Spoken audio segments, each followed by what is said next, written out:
Seorang pengedar narkoba di Parepare ditangkap polisi. Pelaku membawa 44 kg sabu yang disembunyikan dalam kemasan teh. Personel Polsek kawasan Pelabuhan Nusantara Parepare, Sulawesi Selatan menangkap seorang pengedar sabu berinisial AA di Pelabuhan Nusantara. Dari tangan pelaku, polisi menyita 44 kg sabu yang dibawa dari Samarinda, Kalimantan Timur menggunakan KM Aditya. Untuk mengelabui petugas, pelaku menyembunyikan sabu tersebut dalam kemasan teh. Dari hasil penyelidikan, barang haram itu dipesan seseorang di Kabupaten Pindrang, Sulawesi Selatan.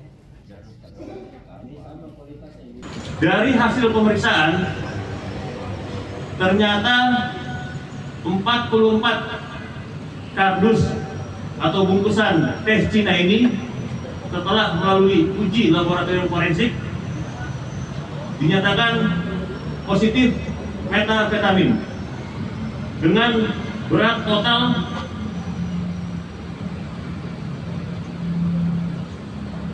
sebanyak 43.928 gram atau hampir 44 kg.